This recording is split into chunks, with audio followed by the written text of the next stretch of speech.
Hello po! Happy anniversary sa Compassion PH226 Good Shepherd there in Port Bonifacio. Ako nga po pala si Rolly Tesgalang. Tinatawag po akong Tess sa church. So sa mga hindi pa po nakilala sa akin, dahil matagal na rin po ako hindi nakauwi, ako po ay magsasampung taon na, wow, na missionary dito sa Cambodia. At sa Grace and Lord, dito na rin ako nakapangasawa ng isang Cambodian pastor. Kami po ay meron ng magto 2 years old na anak. Pangalan po ay David. So kung hindi niyo po na itatanong, ako po ay produkto ng Compassion sa project there sa Port Bonifacio.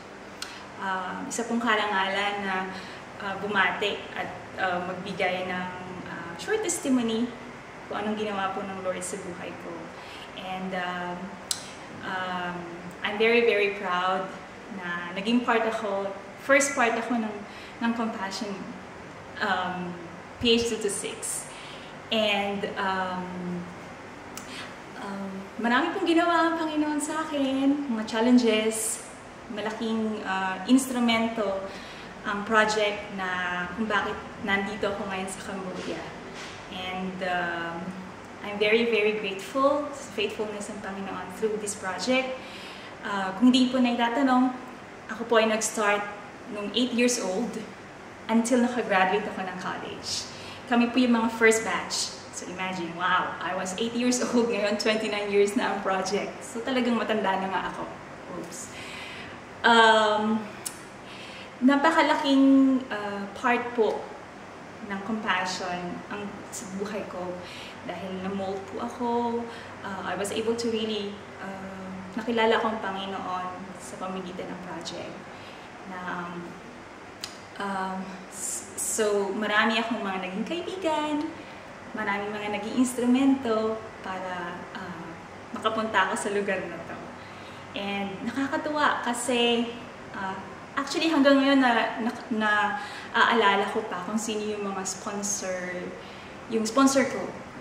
Galing sila po ay sa Australia, mga Australians po sila.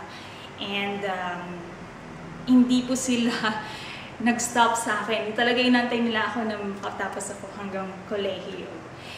Dito sa Cambodia, may mga nakikilala po akong mga sponsors na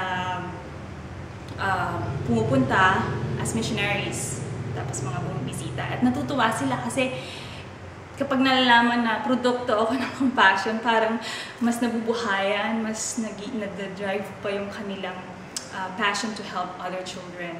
So parang it's worth it para mag-invest sa buhay ng ibang tao. So maraming salamat po.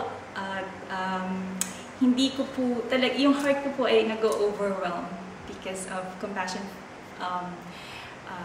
Good Shepherd. And maraming mga naging instrumento sa buhay ko, sa mga taong, lalo na yung mga nag-uumpisa ang Compassion. So, my prayer is that magpatuloy ang project and then marami pang maging impact ang Lord sa buhay ng mga bata. Sa mga bata, I hope na ma-appreciate niyo ang disiplina. Okay? Disiplina ng magulang, ng mga teachers niyo, pag yung mga sa student center. So, sabi kasi na kapag you respect your parents, your life you will live long. So, hopefully, pati sa mga young teens, that maniwala kayo na totoo yun, true love waits.